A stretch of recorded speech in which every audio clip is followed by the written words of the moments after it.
Hello, I'm Robert Sweeney, and I'm the author of You Are Not Just a Diagnosis, Using Trauma-Informed Techniques to Create Your Best Life. And what I want to talk about is a question that I hear very often when I'm talking with people about psychology, working with people, things that we do. The question is, why do people do what they do? Why do people do what they do? Before I get into the complete answer, I'm going to cheat a little bit by giving you the short answer first, and then we'll see how that works. People do what they do because we're all doing the best that we can with what we believe we have in that moment. What does that mean? Okay, well, let's start at the beginning. Psychology is basically the study of the question, why do people do what they do? Based on when in history we're talking, the kinds of things they study, the kinds of expertise they come from, psychologists through history have come up with slightly different answers to answer the question, why do people do what they do? But let's start with the person generally accepted as sort of the father of psychology, Sigmund Freud.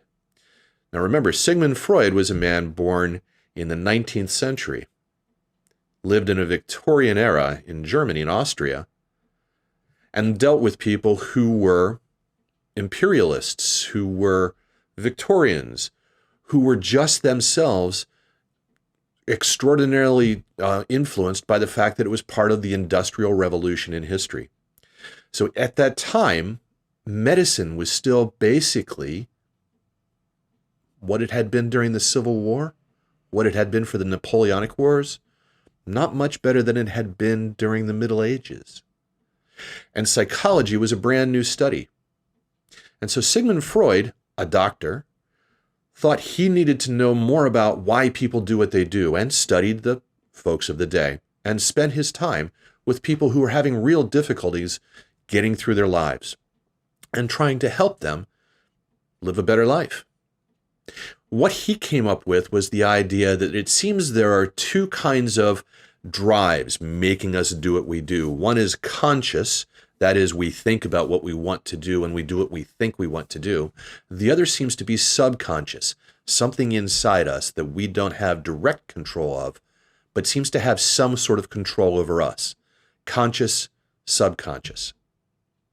Now keep in mind, at this time, there's this grand philosophy that people are trying to develop that says that reason and logic, education are the most important things in creating a society that is just, that will sustain itself, that will take care of its people. And so it was important to have the idea that a person who is well-developed and doing well is a person who is logical and straightforward and educated. And so that came out in Sigmund Freud's theories about people. He basically said that there's sort of an animal drive inside of us, subconscious, that makes us do things. And that's in conflict with our educated, reasoning, human, developed brains. Now, he had a lot of other things to say about relationships between people and families, but that's the part we want to start with today because that leads to the next person that we want to talk about, a man named Ivan Pavlov. Now, Pavlov was a doctor as well, who was doing research on the nervous system. And one of the things that he discovered is that there are reflexes. If you bang a knee with a hammer, the foot will jerk. It reflex. It does that automatically. You don't think about it. It just happens. And it seems that there are people who will act on reflex. You strike them, they strike back without even thinking. You talk to them, they talk back in the same tone, at the same speed, in the same way, without thinking. It seems to be reflex. And so he studied reflexes. And what he discovered is that if you associate a stimulus with a response, the body will learn from that stimulus and response and act reflexively. We talk about this in the experiments he used with dogs, where he would ring a bell while he was feeding the dog, and the dog would salivate. Now, most dogs, if you don't feed them very much, when it's time to feed them, they'll salivate just at the smell of the food. What he learned was that if you rang the bell when he fed them, the dogs would salivate because they smell the food. And after a while, when he just rang the bell, they would salivate then, as if they were smelling the food. Because the body had learned reflexively that stimulus, ringing bell, equals food. We have to salivate. Food is good. The next person in line that we want to talk about is a guy named John Piaget. Now, Piaget was a gentleman who worked with children. And one of the things that he noticed was that when you're trying to teach children things, depending on their age, they may or may not be really capable of understanding what you're trying to teach. And that as they grow and develop, you can predict the kinds of things that they can learn and the kinds of behaviors that they're going to demonstrate. And so Piaget came up with 4 stages of development for children, starting with infancy, moving into a concrete level, moving up to a more abstract level until at about age 12, 14, early adolescence. And remember, at this time, Piaget is still at about the same time as Freud and Pavlov. People were considered adults at 12 and 14. At that age, he said that children stop developing new kinds of thoughts processes, and they pretty much can do whatever an adult can do as far as logically understanding the world. The next person I want to talk about is a gentleman named B.F. Skinner. This was an American psychologist who was working with the idea of education. And he looked at Ivan Pavlov's reflex research. Remember where if you match a stimulus with a response, you can actually get the body to respond without conscious thought. And remember the conscious and unconscious, you got that idea from Freud back in the 1800s. Well, Skinner said that there's actually a difference between that sort of reflex simple behavior and conscious chosen behaviors that can actually be tied to the same sort of thing that Pavlov had found with his stimulus response. What Skinner learned was that if you associate a consequence to a voluntary behavior, people will repeat that behavior if the consequence is a reward, and can sometimes diminish the behavior if that consequence is a punishment, or even better, if there's no real response and consequence at all. Why repeat it if I'm not being rewarded? Skinner was the person who would take rats, put them in a box, give them a lever to push. When they pushed the lever, food would come out.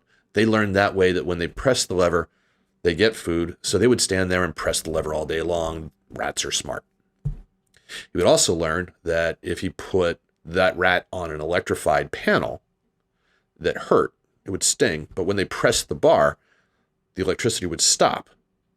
Even if there's no food, the rat learned very quickly to press the bar so he stopped getting that zap. What we also learned is that if you make the choice, punishment, reward, more uneven, like it doesn't happen every time, that you get the opportunity to make the behavior, but you don't always get rewarded and you don't always get zapped. What he found was that animals would repeat the behavior actually more often and remember it longer. And so he built this into learning programs for children.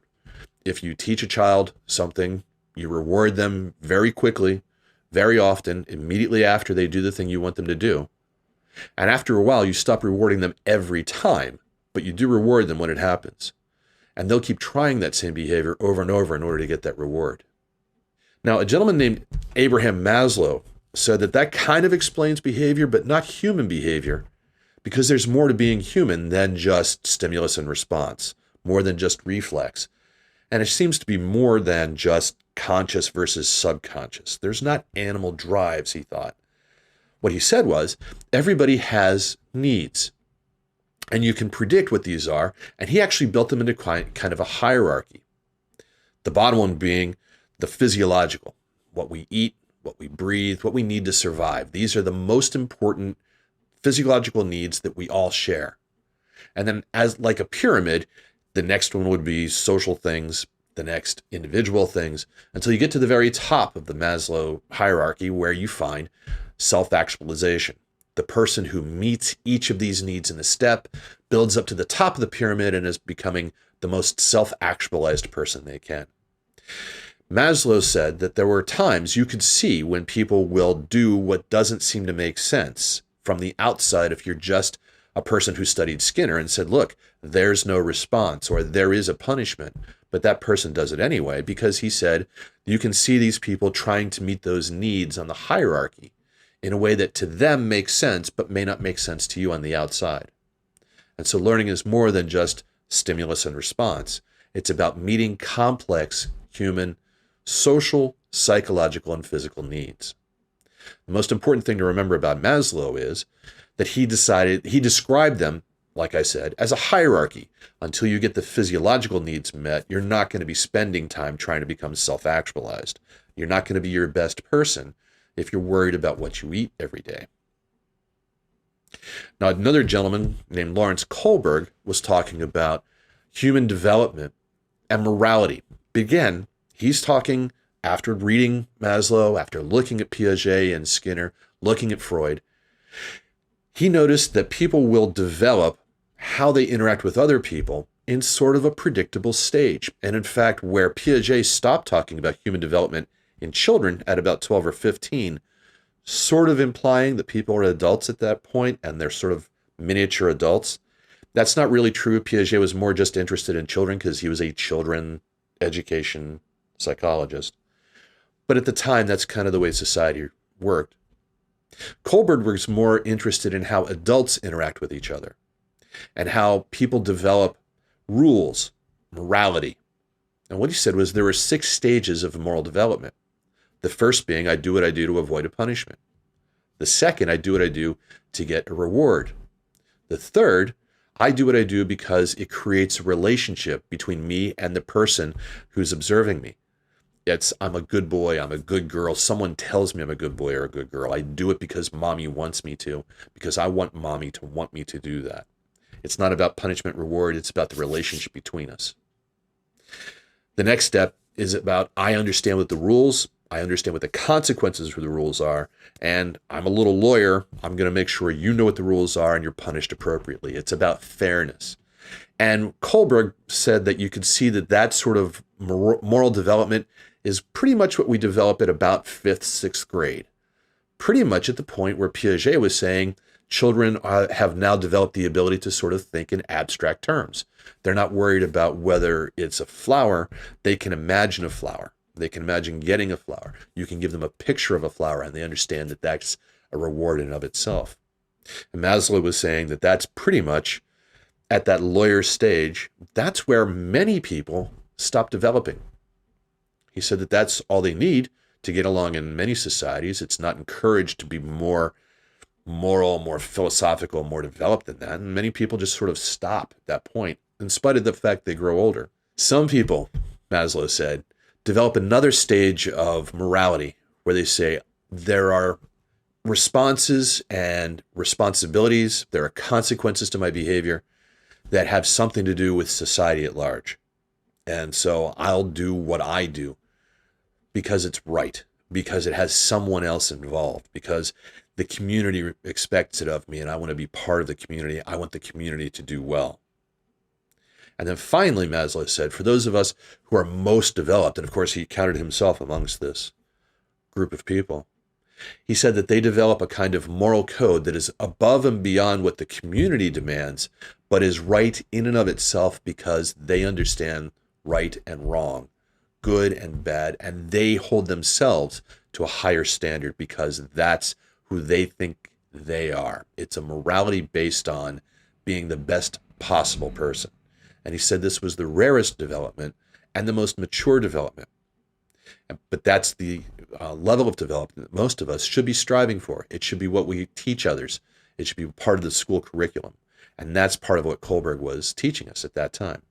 The person I want to talk about next is William Glasser. William Glasser was a medical doctor who was trained in the 40s and 50s and a psychiatrist who started practicing in the late 50s and the early 60s. He started working with young children and went on to work with families and adults, large organizations. He's written several books, and the one that we want to focus on is one called Choice Theory. In Choice Theory, Glasser described why people do what they do is based on, first, the idea that everything that we do comes from everything that we are. You'll see there's an image that comes up describing behavior as a car. On the car, the steering wheels are the actions and the thoughts. These are the things we have most control of. Those are the wheels that drive what we do. In the back are our emotions and our physiology. While we do have some control over our emotions and physiology, the drive wheels of the car, we don't have as much control as we do over the ones in front, the steering wheels. And so what Glasser said is that every behavior we have is a total behavior. It comes from everything we are. When you're sitting in a chair, you have to do physiological things to sit in the chair. Your body has to adjust. That's the physiological part. You have to do an action. You choose to sit in a chair. If I'm watching you, I can look. Did you sit in the chair or not? You have emotions about that. They may not be strong emotions, but you're feeling something about sitting in that chair. It reminds you of other chairs, softer, harder, familiar, unfamiliar, comfortable, uncomfortable. It creates an emotional response. And then you're also having sitting in the chair thoughts. If you didn't think about sitting in the chair, why you're sitting in the chair, I'm tired, I'm comfortable, this is where I need to be, I was told to sit down, whatever the thought was. Without thinking that, you wouldn't have done it. What Glasser says is that every behavior is a total behavior. Every total behavior is like this car. And if we want to change our behaviors, the easiest things to change are what we think and what we do, the things other people can see. And the emotions and physiology will come along, and not just come along, drive that action. They're like the drive wheels on the car. Now, what he said was, if you look at this picture, you can see that the motor, it says needs, and the steering wheel is wants. Physiology and emotions at the back, the drive wheels that make it go. Glasser said that we all have the same basic psychological needs: love and belonging, fun and freedom, power and control, survival. And the survival is closest to Maslow's physiology. Glasser was saying that as a psychological need, the idea that I feel like I'm surviving, not just that I'm breathing, but I feel like I can breathe, is important, and equally important as love, belonging, power, fun, and freedom. So everybody has the same basic psychological needs. The difference from one person to the next is what they want to meet those needs. And we learn what we want from experience. Those experiences from early childhood through all the way until our death allow us to adapt, to learn, and to reuse those experiences that gave us consequences. Remember Pavlov? Remember Skinner? Those experiences that give us rewards for what we do so that we repeat them, and punishments so that we stop doing those. So what Glasser has done is he's taken all of these psychologies before him, all these theories before him, and combined them in one that makes the most sense in a way that we can use it now. And Glasser went on to say that there is, in everybody's sort of perception, a kind of idea about what the world is, what we are in the world, how we fit in that world, and what we want the world to be. He said that what we want the world to be is called the quality world, and what we see out there is the perceived world. And the interesting thing is, because we're human, there's no possible way we can perceive the entire world. We can only see what's in our small little section of the world.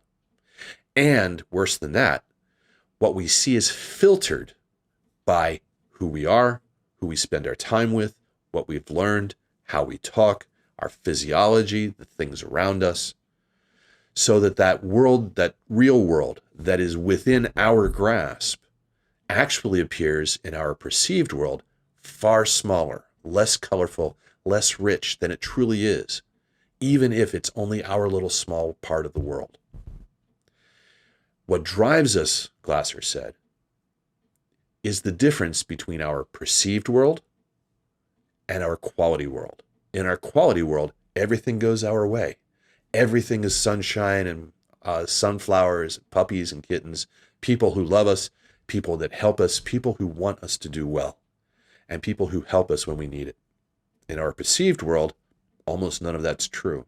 And so we spend our time doing what we can to the best of our ability to meet those needs by making the real world in our perceived mind match our quality world the best we can. But remember, that perceived world is filtered. And so we may not know about resources we actually have, things that are possible, opportunities that were right there in front of us, but we couldn't see them because they were filtered from us. And so what we do in therapy is spend our time helping people either A, perceive the world as the more rich and complex and opportune place it truly is, or B, helping them develop better wants. If what you want is something that's irresponsible, will hurt you or someone else, you can meet your needs in a better way by first recognizing what you need and then changing what you want to get what you need within the real world in a way that you perceive that is possible with the people's help. So we're all doing the best we can with what we believe we have. Now, there's one thing I want to add that changes what we've been talking about just a little bit. A gentleman named Robert Havighurst described development in human beings as not just stopping at the end of childhood, the way Piaget had said, and remember, Piaget didn't say we stopped developing at 12 and 14. He said he stopped studying people at that age because he's studying children. But Havighurst went on to say that if we look at development as an entire lifespan's experience, people develop from childhood to old age and death in a sort of predictable, stage-laden way. You can see from what people have experienced as children, the kinds of things they're going to experience as adolescents, as adults, as elders, and before when they finally die. And what he suggested was that at each of those stages, we have a task that we have to perform within a social structure. People need people. And because of that, at each stage in development, people have things they need to do to fit in society and succeed, thrive, and do well. Each of these stages includes something that makes most sense if you look at it from Glasser's point of view as a way of meeting needs and developing skills and techniques to meet them in the future. So a child's job as a child is to learn about the world and ask questions, to see what physically works. Do I flick a switch and the light comes on? Sometimes when I flick the switch, it doesn't come on. What does that mean about switches? As an adolescent, you're learning about yourself and how you fit in with the world and with other people. So peer relationships make the most sense. Love and belonging is paramount for a teenager, where physical needs like sleep, food, don't need the same impetus that relationships with other adolescents really does. As we become an adult, we become a part of society and we determine who we are, how we fit in, and how we're going to contribute to the world. We also start looking at potentially creating new children and raising them, creating a family of our own, and relationships with other people that are going to be more permanent. Once you hit sort of a middle-age stage, your job is pretty much to be as productive in society as possible. You've already had your family is nearly raised, you're in a position where you are as successful at creating and sharing wealth in society as you're probably going to be. And so that's pretty much your job. As an elder, your job is to share all the experiences you've learned with the children and with those other people behind you coming up, so that you create a stability in family, in society, in relationships with others. And finally, at about retirement and later, and remember, this isn't just set in stone. This is one of those things where it's flexible from one person to the next, but you can predict what's going to happen. At about retirement and getting on towards old age, your job is pretty much to remember who you've been, who's been there with you, and how you want to be remembered, how you're going to memorialize all those experiences in your society, in your friends, in your family, and how you're going to pass that along to the next generation to remember you and those that you have remembered and loved when you're gone. If you build those tasks into the idea that Glasser had, that our job is to meet our needs by meeting our wants and to adjust our wants in a way that makes sense, you actually add another need that Glasser didn't have, and I call that purpose. What is your purpose on earth? Why are you here? Part of it is to meet those tasks and do those things that we need. Part of it, you decide for yourself. Am I going to be an artist? Am I going to be a comedian? Am I going to be a writer? Am I going to be a builder? Just a person. Am I just going to fit in? Am I going to be someone that stands out? all of that creates a different perspective on how you meet needs and the things that you want. And so to get back to where we were at the beginning, why people do what they do is because they're doing the best they can with what they believe they have in the moment, because they can't not do something. And it's how we live, thrive, and survive. Now, obviously, the next question is going to be, how do I get someone else to do what I want them to do? And we will talk about that in another video. Thanks for coming along.